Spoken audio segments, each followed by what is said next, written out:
What's up, Degenerate Nation? Welcome to the Big Bets on Campus podcast. This is the Group of Five and Independence betting preview. I'm Stuckey, and with me, as always, is Colin Wilson. You excited to talk some, it's finally here, Akron and UMass? Well, I mean, this is where we make our money, right? This is where we've cashed UAB 20-1s. This is where we've had our biggest long shots. If you're a college football gambler, it's just same old in Power Five. It's hard to get ahead. And in the Group of Five, a team can go from 0-12 to 12-0 in 2 years. Just ask Central Florida. Ball State, baby. By the time you're listening to this, my MAC manifesto will be out. I do have another long shot, which we will be talking about. We'll close with the MAC. We'll finish up with the MAC. But we'll go through each of the Group of Five conferences, and independents, give our favorite futures, win totals, talk through them broadly. And we'll start with the Fun Belt. What better way to start the Group of Five podcast than in the Fun Belt? And to help us do that, we are bringing in Mike Calabrese, Action Network contributor. You might have heard him on this podcast, the old podcast before. What's going on, Mike? Why don't you give a quick intro and background of yourself? Sure. I am a member of Degenerate Nation, which is great. So I feel like I'm in the proper company here. And certainly my love of the Group of Five it knows no bounds, to be honest with you, whether it's ESPN 3, ESPN Plus, some illegal streamed UMass iPhone feeds, whatever it takes to watch these games. I've been doing it all these years. And this year in particular, I think is justified in getting super excited about the Sun Belt. For the first time, really since the transition to the current system, this New Year's Six system, does the Sun Belt have a legitimate path towards getting that coveted automatic bid? Obviously, they'll have to climb over the champion from the American, and they're going to need some help that's outside of their own control. But when you look at the schedule, Louisiana taking on Texas, App State getting Miami, Florida, there's games to be won to build the resume, not just individually, but of the conference. And the way that it's shifted this year with the East-West divisions, there's a really good chance that we can have a 12-0 matchup in the Sun Belt Championship game, and that could be the springboard to a New Year's Six bowl. Yeah, it's definitely a conference on the rise. Last year, they went 4-1 during bowl season and picked up 5 Power 5 wins in September. Many of you may recall a 17-point Louisiana win over Iowa State.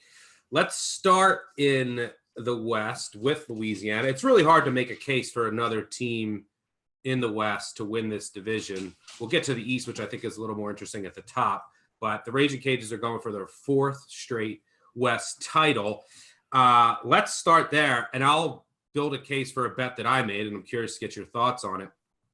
I played Louisiana under 9.5 wins, and I know this is a team that went 10-1 last year.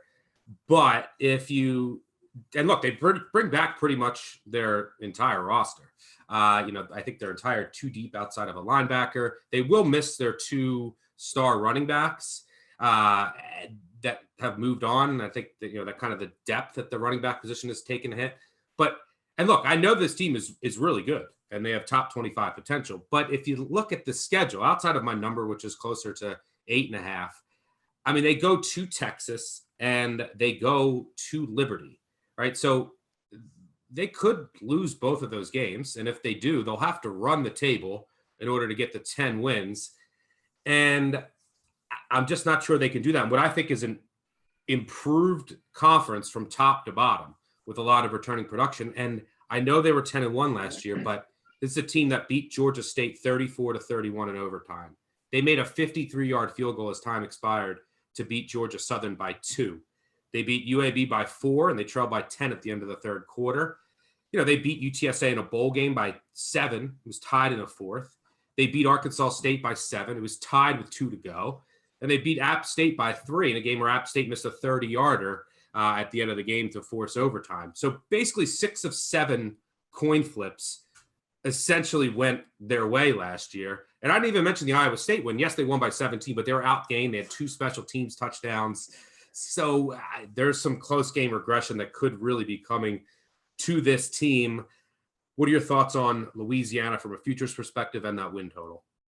I actually do think if I were to play it, I would play under for many of the reasons that you list. But I think there's something that's been overstated in all of college football this offseason, which is look at the returning production. How many offensive linemen are back? Do you have your quarterback back? In a given year, this would be such a special collection of players with experience. As you mentioned, their defensive two deep is only missing one player coming back.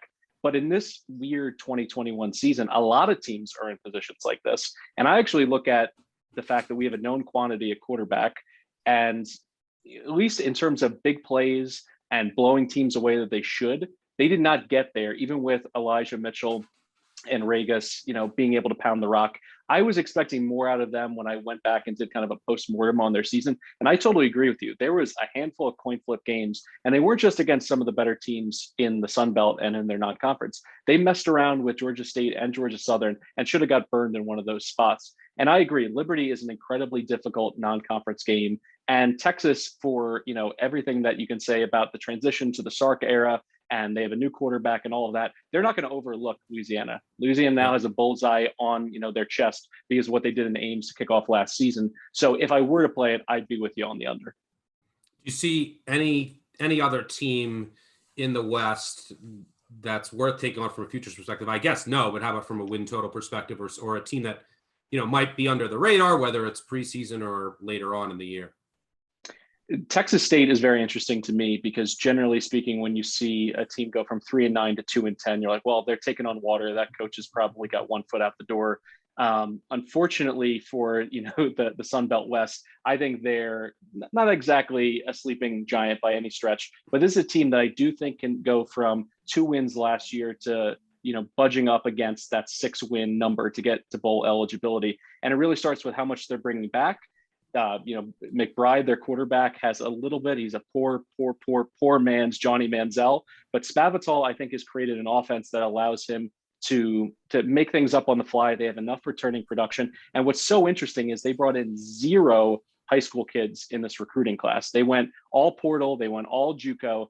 And what I think that is going to equate to is they brought in a lot of people who are ready to play right now.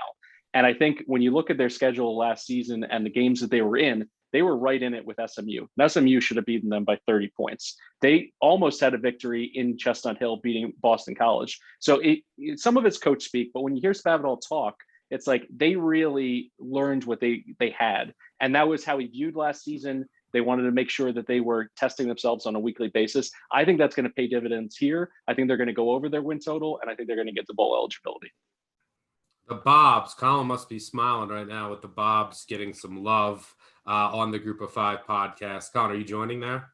Yeah, of course. I absolutely join. I love Texas State. I believe in Spavital. I believe in everything that they brought in. It's just a matter of getting it all to work. And if you look at this team last year, plagued defensively, just some of the worst numbers in the league, 115th in defensive success rate. We know that defensive success rate correlates to against the spread numbers. 112th in defensive finishing drives. They're allowing everybody that crossed the 40-yard line to score. There's got to be a little bit of regression coming back to that number. They couldn't be any worse than defensive havoc either, bottom 10 in the nation. So I do think there's going to be a bounce back here for a Texas State program that has the talent. They just need to execute on the field. All right, let's move over now to the East, which will likely, I think, come down to a highly anticipated game between Coastal Carolina and Appalachian State in Boone. That game's at Appalachian State. And if you look at the updated odds for the Sun Belt winner, Louisiana is plus 110. Now that speaks a lot to their division, which they have a really clear path to getting to the Sun Belt championship game. Coastal Carolina is plus 160 and App State is plus 400, which, on the surface is a little enticing when you consider that they host the Triple C dynasty, Coastal Carolina. Coastal Carolina is loaded once again. Appalachian State is bringing in a new quarterback, so there's questions there, but they will get to host Coastal Carolina. Before we get to some of these, pesky teams that I think there are a few of in this division, what are your thoughts on the top between Appalachian State and Coastal Carolina? If I could have one question answered for me, I'd feel a little bit better about App State. And it is, will there be an open competition for that QB1 spot? Because Chase Bryce's turnovers last year haunt Duke fans, certainly. And it definitely is throwing cold water on what should be one of the most exciting offenses in the Group of Five. Because we look at Cameron Peoples and Corey Sutton and Hennigan, And Jalen Virgil, who I believe was top 5 in Bruce Feldman's freak list, the guy's 6'1", 200 pounds. He's an Olympic style runner. They're going to use him as a Swiss Army knife. It's just going to come down to quarterback play. So right now, with Chase Bryce and also Heisman, who's been there, he's a super senior. He was a 2-star kid out of high school. So I'm just not sure they're going to get there quarterback play wise to be able to bring it all together. Because honestly, these skill position players are so good that I think they are going to be in the conversation to run the table. They're going to have a game against Miami that's going to be incredibly challenging. But honestly, this has been a little bit of that Bobby Bowden, Pat Hill, Fresno State energy, where it's like anyone, anywhere, anytime. And they've done that for so long. I don't think they'll be bullied off of that spot. Really, it just comes down to the number. I do think there's a lot of value in taking App State to win the Sun Belt at that, exceeded number 4-1, depending on what book you're looking at. But Coastal still presents a lot of problems for them, and Coastal has so much coming back on defense. If they can find a way to fill in the gap for Taron Jackson, a consensus All-American, really the best player in school history, if they can fill in his havoc to a certain degree, maybe they do it, a collection of players on the front at their bandit position. If they're able to do that, it's going to be a tall task, even at home in the most critical game in the Sun Belt East, with Appalachian State hosting the Chants. And you agree that App State has value, right, Colin? Oh, absolutely. I think 4-1 for the Sun Belt is an absolute play on, because as we saw when they met each other head to head last year, these two teams are really kind of mirror images of each other. I'm looking at the stats right now. They're both top 25 in offensive success rate. App State was 37th in defensive finishing drives. Coastal Carolina was 38th in defensive finishing drives. But when you put them head to head up against each other, we said this on the podcast all last year, nobody on Coastal Carolina's schedule can expose them in the rush defense perspective, because they finished 77th in opponent rushing success rate, but they were outside the top 100 and allowing explosive run plays.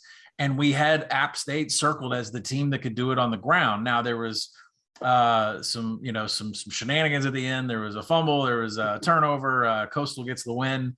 Lost that bet. I believe it was a +5 spread that we had to eat there with a turnover at the very end. But no, the more I look at these teams, they're almost exact similar to each other. They can run the ball for 9-minute drives, drain the clock, and never allow you to touch the ball ever again. So App State has proven, Coastal hasn't proven this because Jamie Chadwell's always been there, but App State has proven that they can sub in head coaches. They can sub in quarterbacks, and they just seem to have an advantage over everybody in the Sun Belt when it comes to trench, offensive scheme, special teams. And when I look at some of the numbers up against each other, this is still a Coastal Carolina team that's going to struggle with the rush defense. Tackling wise, they finished outside the top 100 last year, is where App State's in the top 10. It's just these little nitpick things that I kind of pay attention to. Like Coastal Carolina in line yards was 84th. App State was, much higher than that, top 50. There's just little niches from last year where App State has the advantage. It just came down to a coin flip at the end, and a turnover is what made the decision, and Coastal having that magical run. Now, I know people will look at that 4-1 on App State and say, well, they got to play Louisiana. That game is meaningless. Because if they beat Coastal Carolina, that's one loss over in their division. They would be the ones that go up to the championship game. Tell me the last time you had a 4-1 odds on the board on App State. Like, never, right? I can't remember. So I think this is huge value. I know they're replacing a quarterback. I'm not going to say, we have our value over replacement player with Zach Thomas. I don't think the gap is that large for what the talent that they have back. So I'm all in on App State here, and the hedge. I mean, if you're going to give me +400 here, I've just got to play Coastal, and that game should be about a money line. So it's an easy hedge for me. Yeah, the thing I'm still hesitant about is, Mike, as you alluded to, is Chase Bryce. From what I've seen, we know that Coastal Carolina, look, their Black Swarm defense, they do lose the Defensive Player of the Year, but is mainly intact. And we know that Coastal Carolina has a proven commodity at quarterback, and he has his weapons back as well in that dangerous, unique offense. So that's the one thing that gives me pause. I actually have more confidence that App State will get revenge against a Louisiana team they've owned, completely owned over the years. And then last year they lose on that crazy with the wind, and they missed a 30-yard field goal. All right, but that's a Billy Napier thing. I mean, that's a Billy Napier. Why does Billy Napier interview for every job in the Power Five and never get it? No one will ever answer that question. And it's a coaching thing. That's the reason why we never take Louisiana to win this conference, because he has the ability to unwin games. I don't know if that's a word, but for Billy Napier it is. But he has the ability to lose games. But no, games that he should win, he loses, and most of them have been against App State. But I mean, think of the number of jobs this guy's interviewed for, and he doesn't get the job. Yeah. All right. Well, with the rest of the division, you have those two clear teams at the top, but there's three pesky teams below them in Georgia Southern, Georgia State, and Troy, which won't be easy outs on a week-to-week basis. Mike, let me start with the team I actually played over on hesitantly. My numbers suggest that I should, and I did because I am high on them, but the schedule is brutal. I played Georgia State over 5. But if you look at the schedule, look, they bring everybody back from an offense that averaged a school record, I think, 34 points. And this is a team, they did have a bizarre loss to Coastal Carolina. I think they lost like 70-7, but they lost by 7 combined points to Louisiana and Appalachian State. They lost to Louisiana in overtime. So they were right there. They were 2-3 in one possession games. The road schedule is brutal. I mean, they go to Auburn, they go to North Carolina, and then later in the year, they have 3 straight road games against Georgia Southern, Louisiana, and Coastal Carolina. I mean, those 5 road games are brutal. They also get Appalachian State at home. That game is winnable, but if you assume they lose those 6 games, they have, and they take care of Louisiana Monroe on the road. They just have to take care of business at home to get to bowl eligibility. I think Sean Elliott has this program trending in the right direction, with the likes of Brown back at quarterback, Coates at running back, Pinckney at receiver. I love the talent on this offense. The defense has to replace 2 really important linebackers in McQueen and Strachan. But if they can do that, there's a team that can really stop the run and they can really get after the quarterback. I think that this is a sneaky good team that's going to get one of those games that they didn't get last year against one of the top teams. I think at the minimum, they'd find a way to get to bowl eligibility. The road schedule does scare me, though, too, especially if they get injuries and depth is hurt and they get beat up early. But I had to go over 5. Thoughts on them and or another team that you might be higher on of that pesky group in this division? In that gauntlet of scheduling that you mentioned, you didn't even throw in Army to get things started, which I think that's a pivotal game in terms of this total going over for the season for Georgia State. And of all the skill positions you mentioned, Cornelius Quad Brown at quarterback, but also Cornelius McCoy at wide receiver, they have a lot to play with.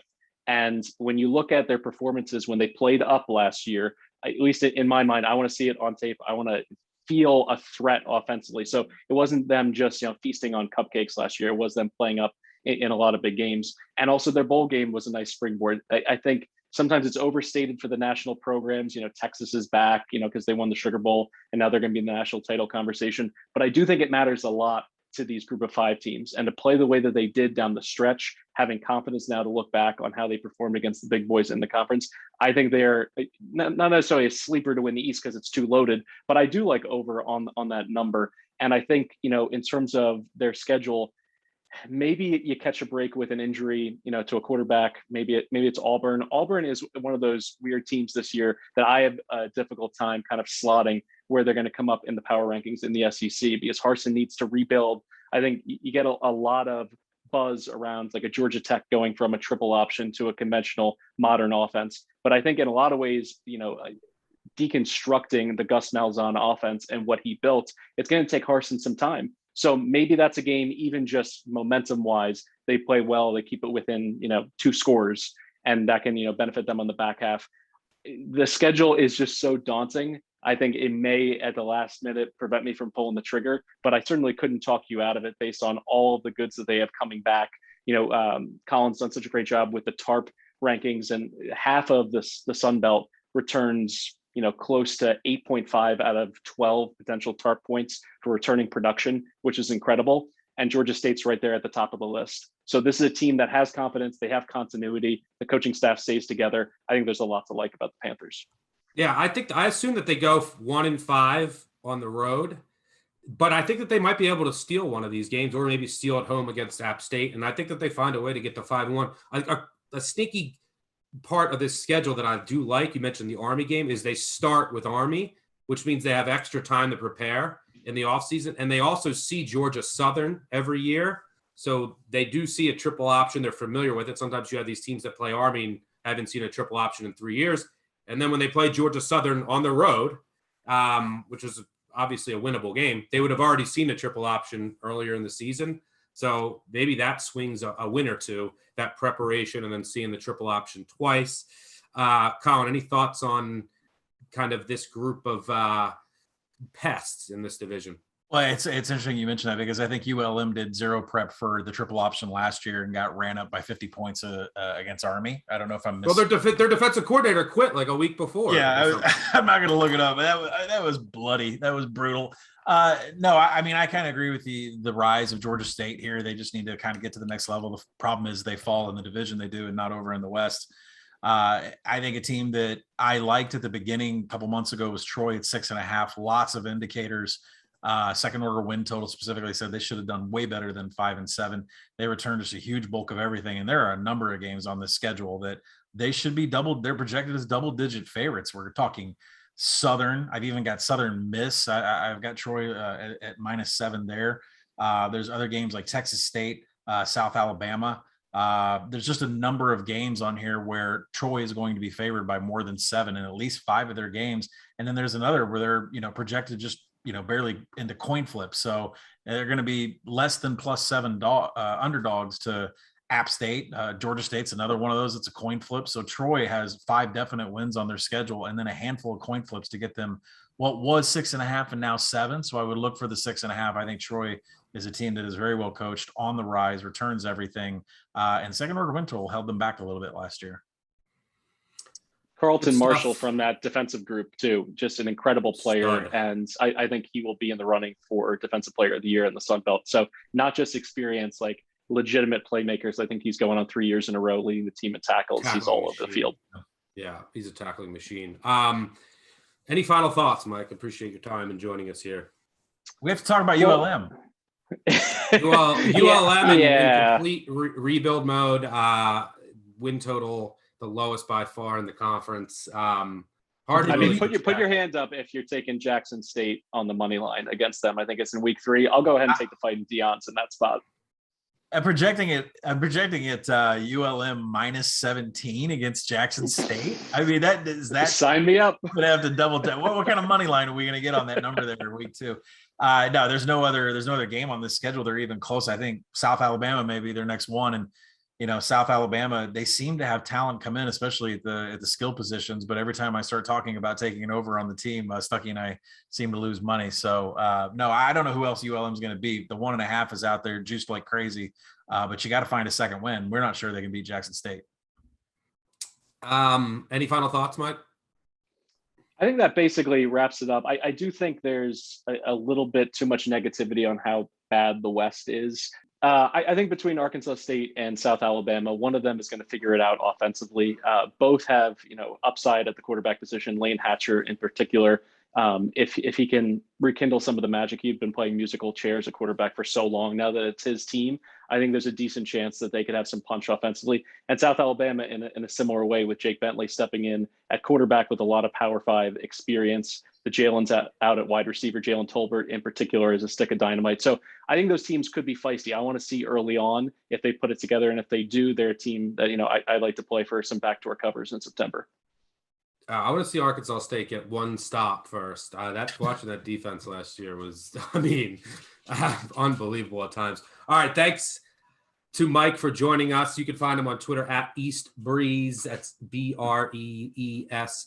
He will also be doing some content for us on this feed. Again, Big Bets on Campus. Make sure you go subscribe, rate, review. It's really helping us out. We got up to #1 in the football rankings. But because we're on our own feed, we can do other stuff in college football. Mike has my blessing, our blessing. He's one of us. He puts his work in. So don't hesitate to listen to anything that he puts out on the feed. Thanks again for joining us, and good luck this season, and enjoy the belt. The belt it's only shown us love, certainly, as college football bettors and fans. So I'm looking forward to the national pub it's going to get and rightly deserves this fall. There you have it. All right. Thanks again, Mike. Thanks for coming on, Mike. Take care, guys.